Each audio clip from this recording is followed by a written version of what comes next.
శ్రీ ఆంజనేయ స్వామి మహాశక్తివంతుడని ఆయన మనస్ఫూర్తిగా పూజిస్తే సకల శుభాలు కలుగుతాయని పెనుగొండ క్షేత్ర పీఠాధిపతి శ్రీ బాలస్వామీజీ అన్నారు. స్థానిక గంగానమ్మపేటలోని శ్రీ విద్యాపీఠంలో శ్రీ సాలిగ్రామ మఠం ఆధ్వర్యంలో 17వ వార్షిక హనుమాన్ జయంతి ఉత్సవాలు ఆదివారం ఘనంగా ఆరంభించారు. తొలి రోజున శ్రీ దాసాంజనేయ స్వామి వారికి విశేష అభిషేకాలు, సింధూర సహిత లక్ష నాగావళి దళార్చన చేశారు. హనుమాన్ చాలీస పారాయణం చేశారు. రామనామ సంకీర్తన, సుందరకాండ వైభవాన్ని గురించి పూజ్యశ్రీ బాలస్వామీజీ భక్తులు అనుగ్రహ భాషణం చేశారు. సాలిగ్రామ మఠం చైర్మన్ నంబూరు వెంకట కృష్ణమూర్తి, సహాయ కార్యదర్శి ముద్దాభక్తిని రమణయ్య, ఉపాధ్యక్షులు పెనుగొండ వెంకటేశ్వరరావు, వేమ బాలాజీ, కంచర్ల లక్ష్మీనారాయణ, సుధీర్, సునీత, కాసికొల్లు సహస్ర, పెనుగొండ ప్రమీల రాణి, శివపార్వతి, శ్రీ లక్ష్మి, మాతృ మండలి కార్యవర్గ సభ్యులు పాల్గొన్నారు.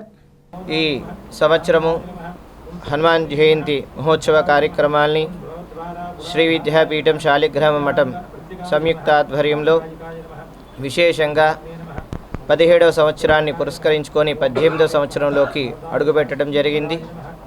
ఈ సంవత్సరం యథావిధిగా స్వామివారికి విశేష అభిషేక కార్యక్రమాలు, అర్చనాది కైంకర్యాలు, విశేష అలంకరణ, అలాగే సహస్రాది అధిక లక్ష నాగవల్లి సహిత సింధూరార్చన కార్యక్రమం, అలాగే సామూహిక హనుమాన్ చాలీసా పారాయణం, అలాగే రామనామ సంకీర్తన కార్యక్రమాలు విశేషంగా నిర్వహిస్తున్నాము.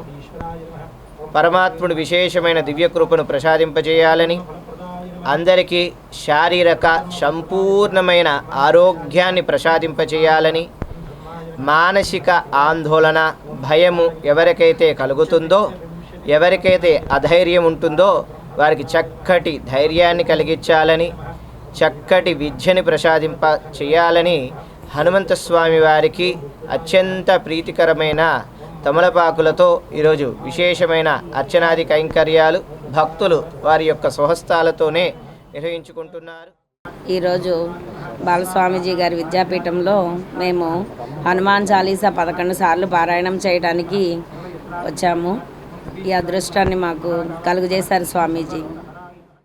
గంగానంపేటలోని శ్రీ విద్యాపీఠంలో సాలిగ్రామ మఠం ఆధ్వర్యంలో 17వ వార్షికోత్సవ హనుమతి జయంతి ఉత్సవాలు ఘనంగా జరుగుతున్నాయి. ఈ రోజున స్వామివారికి సింధూరంతో పూజలు, అభిషేకాలు, లక్ష తమలపాకులతో పూజ జరుగుతుంది. భక్తులందరూ కూడా రేపు అరటిపళ్ళతో, ఎల్లుండి మామిడి పళ్ళతో జరుగుతాయి. భక్తులందరూ కూడా విచ్చేసి స్వామివారిని దర్శించి తీర్థప్రసాదాలు స్వీకరించి స్వామివారి కృపకు పాత్రలు కావాలని కోరుకుంటున్నారు.